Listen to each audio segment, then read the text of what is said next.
જય માતાજી મિત્રો, આપણા બધાનું સ્વાગત છે આપણી ચેનલ મંત્રોની દુનિયા કલયુગમાં. આપણે મિત્રો અગાઉ આપણે વાત કરી કે બીજ મંત્ર શું હોય છે અને બીજ મંત્ર કઈ રીતના બનાવવામાં આવ્યો છે.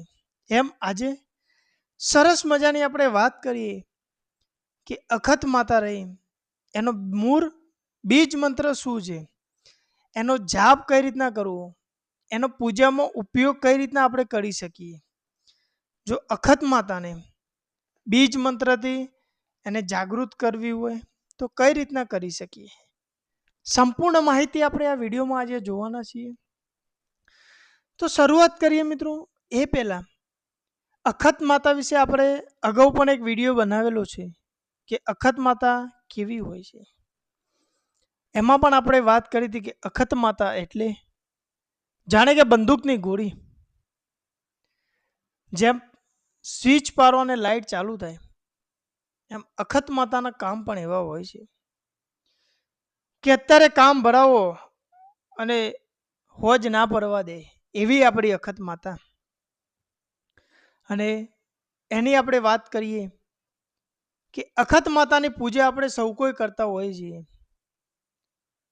માતાજીના ધૂપ કરતા હોય, દીવા કરતા હોય, પરંતુ જે એની સૂક્ષ્મ શક્તિ રહેલી છે, જેનો બીજ મંત્ર છે, જો એનો ઉપયોગ તમે કરો છો તો એ ખૂબ જ સારું માનવામાં આવતું હોય છે અને એનાથી માતાજી ખૂબ જ પ્રસન્ન થતા હોય છે આપણાથી. એમાં આપણે વાત કરીએ તો માતાજીની પૂજા કરવાની હોય તો તમે રવિવાર અથવા તો મંગળવાર એ બંને સારા દિવસ માનવામાં આવતા હોય છે. આ બંને દિવસે તમે માતાજીનો બીજ મંત્રનો વિશેષ જાપ કરી શકો છો. સૌથી પહેલાં સવારે સ્વચ્છ નહીં અને આપણું જે મંદિર હોય, મઢ હોય, જો માતાજીનો દીવો થતો હોય ત્યાં જવાનું, માતાજીનો દીવો કરવાનો, અગરબત્તી કરવાની, જો ફૂલ હોય તો ફૂલ માતાજીને ચડાવવા અને એ પછી માતાજીનું નામ લઈ અને બીજ મંત્રનો જાપ કરવાનો હોય છે. તમે 11 વાર અથવા તો 21 વાર જાપ કરી શકો છો. અને જો 108 વખત મંત્રનું જાપ કરો છો તો એ ખૂબ જ સારું માનવામાં આવતું હોય છે. તમે આ પ્રમાણે સવાર અથવા તો સાંજે પણ માતાજીનો જાપ કરી શકો છો. મંત્રની વાત કરું તો મંત્ર આ પ્રમાણે છે: હોમ હિમ અખત જાપડી માતાએ નમઃ. હોમ હિમ અખત જાપડી માતાએ નમઃ. હોમ એટલે સમગ્ર બ્રહ્માંડની દિવ્ય ધ્વનિ અને હિમ એટલે શક્તિ, ભક્તિ અને દેવીનું તત્વનું બીજાક્ષર. અને અખત જાપડી માતા એટલે અખત જાપડી માતાને સમર્પિત કરીએ છીએ. આને આપણે 3 શબ્દોનો મંત્ર પણ કહેતા હોય છે, કારણ કે હોમ હિમ અને નમઃ એ આ 3 શબ્દોનો આપણે ઉપયોગ કરતા હોઈએ છીએ. અને અખત જાપડી માતા એ એનું નામ છે, એનું મૂળ નામ પરથી આપણે એનું નામ લેતા હોઈએ છીએ. આમાં આપણે મંત્રમાં એવું કહેતા હોઈએ કે હે અખત જાપડી માતા, હું આપને નમન કરું છું અને આપના આશીર્વાદની પ્રાર્થના કરું છું. આ એક નાનકડો બીજ મંત્ર છે, પરંતુ આ બીજ મંત્રમાં એટલી શક્તિ રહેલી છે કે માની વિશેષ કૃપા તમારા પર થતી હોય છે. જો અખત માતાને જાગૃત કરવી હોય તો આ મંત્રનો તમે જાપ કરી શકો છો.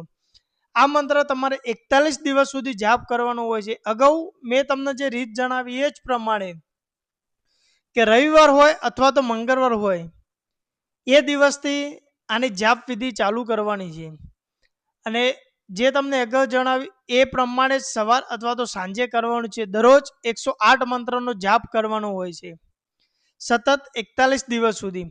પણ ખાસ મિત્રો ધ્યાન રાખવું કે તન મન પવિત્ર રાખવું ખૂબ જ જરૂરી છે. પવિત્રતા એટલે એનો મતલબ એવો નથી કે આપણે સવારે નહીને મંદિરમાં જઈએ અને પવિત્રતા કહેવાય.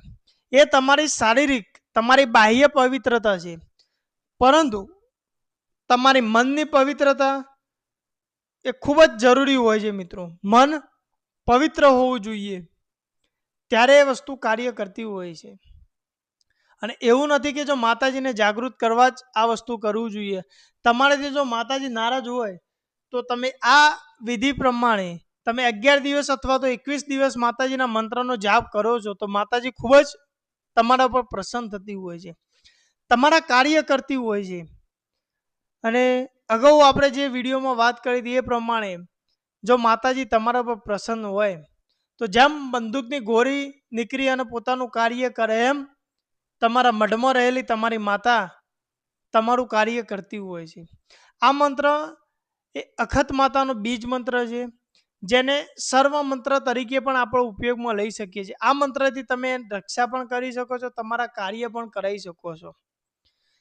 તો આવો જ બીજ મંત્ર છે જેનો આપણે પૂજા કરતા હોઈએ માતાજીની, તો પૂજામાં પણ આપણે ઉપયોગ કરી શકીએ છીએ.